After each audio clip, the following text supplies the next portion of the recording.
Violet Light is this new one that we're talking about with Maya de Vitry here on WNCW, and your website is like mayadevitry.com, I guess. Yep, I got it. I People got can that follow domain. You got it. Good job. Nabbed it early. All right. Let's hear another one from these guys. All right, we're going to play How Bad I Want to Live. This is the one that Shelby and Joel came over to the basement and recorded these harmonies in the studio. So here we go.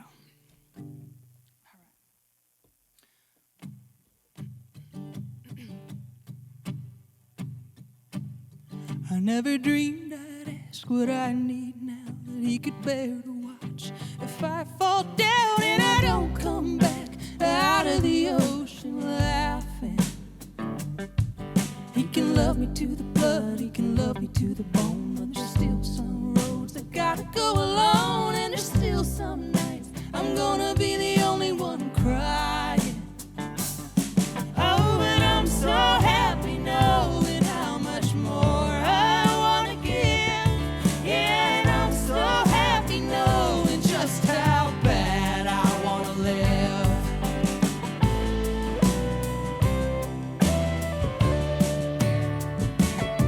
It doesn't matter if my mind goes racing out ahead. Only place for my heart is the very next step. Only place for my hands is holding to the ground around me. I was lost from my body, even worse than I thought. Now I love her more than ever. Yeah, she's all that I've got, and whatever she tells me she needs, that's what I'm doing. Oh, and I'm so happy knowing how much more I wanna give. Yeah, and I'm so happy knowing just how bad I wanna live. Here on my knees, on wet red clay, dead things below in the ocean. Oh, you goats and angels, I'm not dying today. I'm not dying today. I'm not dying. Oh, and I'm so happy knowing how much more I wanna give. Yeah, and I'm so happy knowing just how bad I wanna live. Yeah, and I'm so happy knowing how much more I wanna give. Yeah, and I'm so happy knowing just how bad I wanna live. Just how bad I wanna live. Just how bad I wanna live.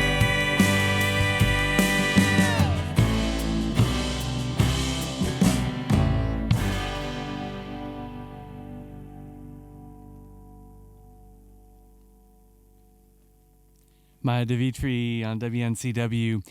For folks listening, we should mention we're also filming this, and there's a live web stream going on WNCW's Facebook page. Fun to watch these all.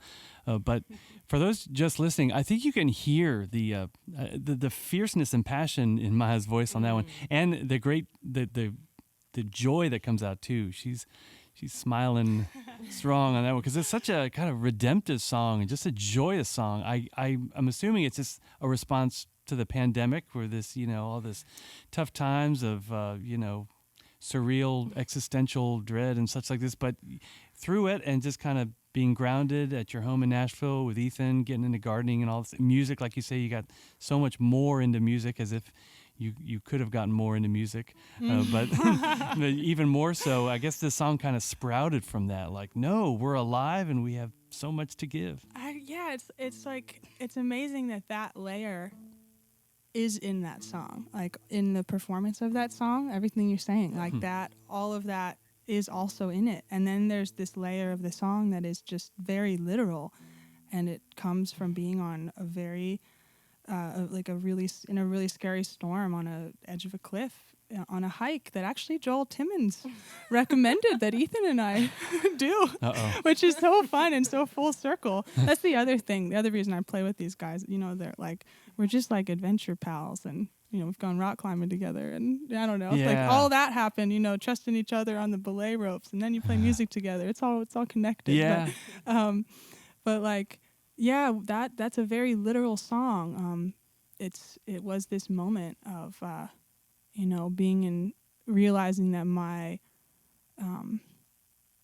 body had to agree with my mind kind of to get across this one section of a trail. And there's, when you realize that just everything has to be kind of in alignment, you don't want your body to betray you, or just trusting your body, like loving your body to get you across. Even if your mind wants to, get through something, like your body has to physically go with you.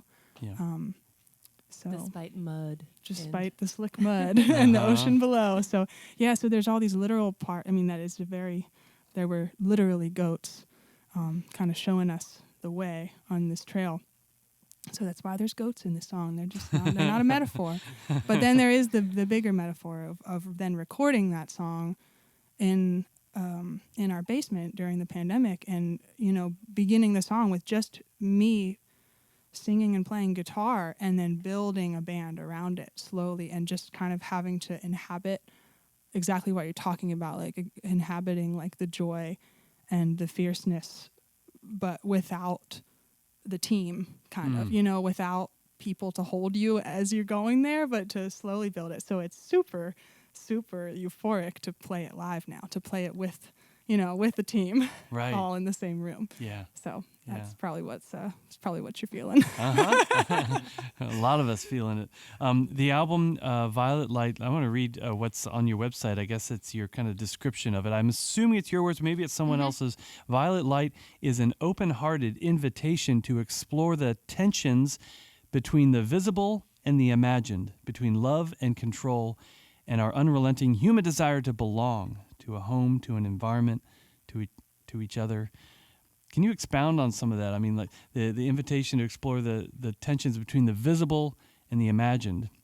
Violet light, it wasn't immediate, but then I realized, violet light is a derivative from ultraviolet light, which is this light that, as you mentioned, the butterflies and bees, they can see it, but humans can't. So we have human limitations of what we can actually see. Totally. Yeah, it's the human limitation part, I think, that fascinates me about that. And I took some creative liberty and called it violet light instead of ultraviolet light.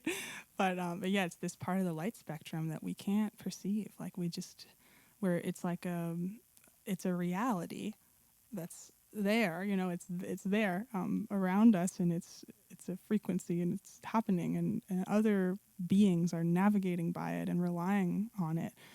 And we're just kind of going about our business and laying down our laws and, making our governments and making up the idea of money. And, just all of that really fascinates me. Just, how, and humans and the control we have over our environment, and then the control that we kind of try to have over each other. And then there's sometimes there's these lightning bolt moments of just, wow, and then there's these things that are just so real that we're just totally missing.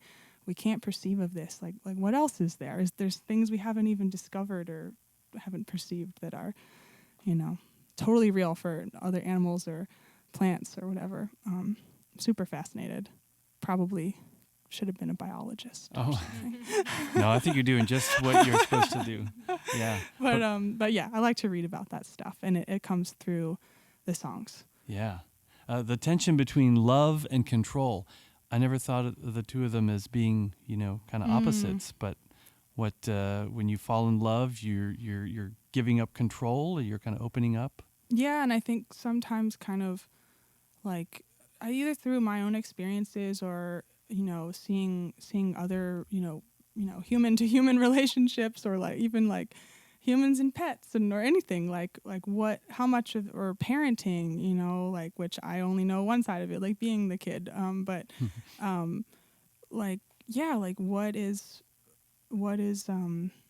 is love, trusting another person, is how can you love, but with there's this image that I read one time about how you can hold something, you can hold a stone in your hand and you turn it upside down, and you can still hold the stone if you turn your hand upside down. If you're making a fist, you can kind of move your hand anyway and you're still holding the stone.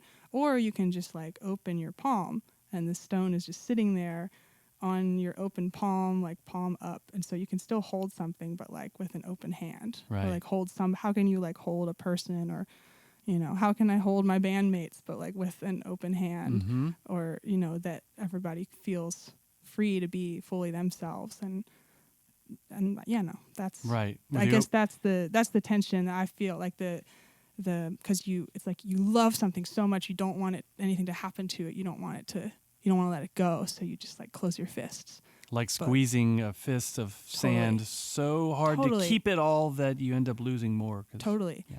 And I think and I guess I've felt that too. Like I felt like I've been the sand that was held super tightly, and I think we can all just relate to that at times, So I think that's like another thing I end up writing about because I'm interested in it. Yeah, yeah. All these topics are in your lyrics for sure, and in the songs. 11 of them on this new album, Violet Light, on Mad Maker Records. Is that your own label? Or? Sure is. Yeah. All right. Cool. You gonna add more artists to the roster, or is this just a Maya Vitry label? Maybe in a couple decades. Okay. Oh. I kind of got to get my own, get my own house in order. But yeah, I mean, I don't know. I enjoy a lot of the parts of the process. So. Yeah, producer, engineer, songwriter, and yeah. So I'm open. I'm gonna hold Mad Maker Studio with open palms and see what happens. Nice. All right, sounds good.